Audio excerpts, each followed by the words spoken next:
जय हिंद। देखिए, हम पार्टी एक जीतन राम मांझी की पार्टी है, जो कि एक बिहार में अपने समुदाय पर उनकी एक अच्छी पकड़ है। लेकिन क्योंकि वो नीतीश कुमार के बहुत करीबी माने जाते थे और एक समय था कि नीतीश कुमार के कह सकते हो इस्तीफे के बाद जीतन राम मांझी को ही मुख्यमंत्री बनाया गया था, क्योंकि वो उनके सबसे भरोसेमंद थे। तो ये एक समय की बात थी। लेकिन वर्तमान अगर स्थिति की अगर आप बात करो तो वो हम पार्टी का निर्माण के बाद जो है वो मतलब इधर उधर भटकते रहे। कभी वो बीजेपी के एनडीए के साथ आए और फिर कभी महागठबंधन के साथ भी गए। अब तक वो महागठबंधन के साथ ही थे, कल तक। और कल ऐसी घटना सुनने में आ रहा है कि उनके बेटे को एक कह सकते हो मंत्री का पद मिला था, महागठबंधन की सरकार में वो सम्मिलित थे, तो उन्होंने अपने पद से इस्तीफा दे दिया है। मोर और लेस कहने का मतलब यह हुआ कि हम जो पार्टी है या जीतन राम मांझी जी की जो पार्टी है वो अब जो है कह सकते हो महागठबंधन के खेमे में नहीं रहे। तो जो महागठबंधन की या जो कह सकते हो ना कि कवायद थी विपक्षियों को एक करने की, ठीक है, या फिर महागठबंधन की पूरी बिहार में जो कह सकते हो कि हाई तौबा मचाया जा रहा कि पूरी महागठबंधन एक साथ मिलकर जो है बीजेपी का मुकाबला करेंगे, वो खिचड़ी पकने से पहले ही जो है कह सकते हो ना कि उसका हड़िया जो है चूल्हा से उतर गया। तो जीतन राम मांझी देखो अलग चले गए, ठीक है, और कई सारे जैसे अभी चिराग पासवान वगैरह तो वो एनडीए के मोदी जी के साथ ही हैं, फिर उनके चाचा जी भी मोदी जी के साथ हैं, फिर कह सकते हो कि बहुत सारे ऐसे अभी जैसे जैसे चुनाव नज़दीक आएंगे अभी आप देखते जाओ कि महागठबंधन में आखिर रहे कितने लोग जाते हैं। कांग्रेस, आरजेडी, जेडीयू और सीपीआईएम या सीपीआई, ठीक है, और एक दो अगर क्षेत्रीय पार्टी को मिला दें तो अभी देखो कम कह सकते हैं कि सन ऑफ मल्लाह की पार्टी किस ओर जो है झुकती है। लेकिन आने वाले समय में ऐसा जैसा मतलब जैसे जैसे चुनाव नज़दीक आते जा रहे हैं तो सो कॉल्ड जो ये जुमला था कि हम विपक्षियों को एक करेंगे या महागठबंधन जो है मिलकर जो है चुनाव लड़ेगी और मोदी का मुकाबला करेगी, वो धीरे धीरे जो है धराशाही होते जा रही है। और ऐसे ही आप देखो ना, परिस्थिति जैसे जैसे अभी जैसे नज़दीक आएगी आप देखोगे कि ये जो कांग्रेस हैं और जेडीयू हैं, इन दोनों में भी खटपट होगा, क्योंकि कांग्रेस कभी भी ये नहीं चाहती कि Nitish Kumar as a prime minister के तौर पर वो अपने आप को प्रोजेक्ट करें और कांग्रेस उसका समर्थन करें। और अगर ऐसा कांग्रेस करती है तो राहुल गांधी का क्या होगा, कांग्रेस का क्या होगा, हैं? ये मुख्य विपक्षी पार्टी है, बताओ एक ऐसी पार्टी का समर्थन करेगी जिसके खुद की अपनी राज्य में बहुमत की सरकार नहीं है, वो कांग्रेस के भरोसे और कंधे पर जो है वो अपनी नैया को खेव रहे हैं। तो आने वाले समय में जो है देखिए कि क्या 2024 से पूर्व अगर नीतीश बाबू अपने आप को प्रधानमंत्री पद के रूप में प्रोजेक्ट करते हैं तो क्या ऐसी स्थिति उत्पन्न होगी कि कांग्रेस जो है हो सके 2024 से अपना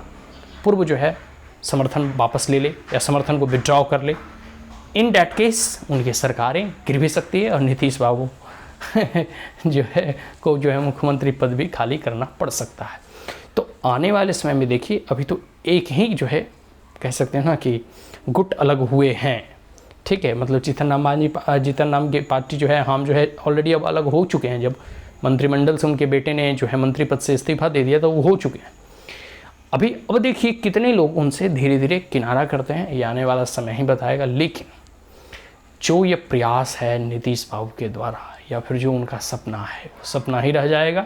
और वही कहानी मैं बार बार दोहराता हूँ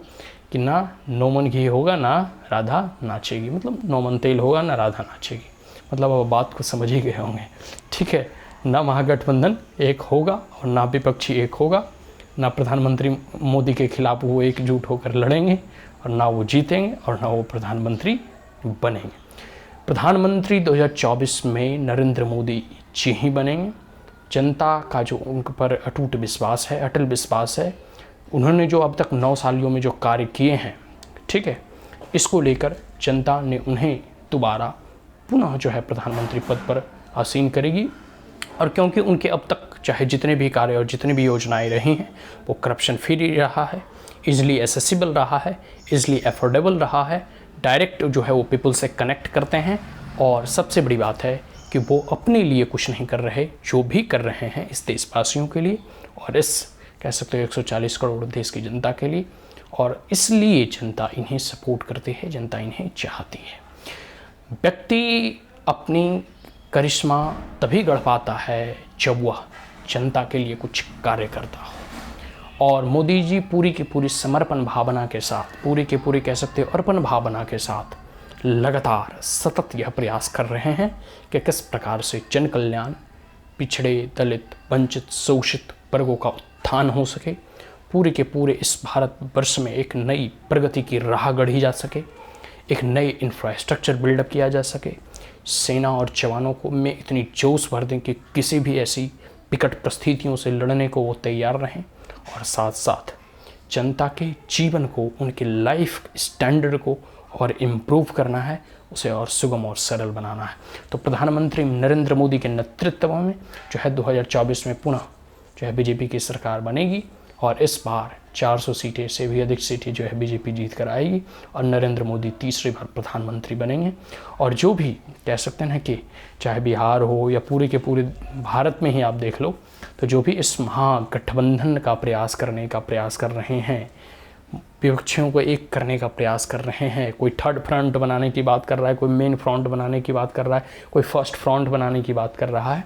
ये सब चाहे मल्टीपल फ्रंट बनाए या सिंगल फ्रंट बनाए, मोदी जी की करिश्मा के आगे कोई ऐसा करिश्मेटिक विपक्षियों का लीडर नहीं है जो मोदी जी का डटकर मुकाबला कर सके या फिर मोदी जी के समानांतर में खड़ा भी हो सके। तो यह मोदी जी की अपनी एक प्रतिभा है, मोदी जी की अपनी एक कार्यशैली है, मोदी जी के अपने अपने कह सकते हैं काम करने की जो समर्पण भावना है, उसके सामने विपक्ष का कोई भी नेता जो है टिक नहीं पाएगा। सब के सब जो है यूं ही धराशाही हो जाएंगे, और मोदी जी पुनः तीसरी बार देश के इस भारतवर्ष, इस आर्यावर्त, इस हिंदुस्तान के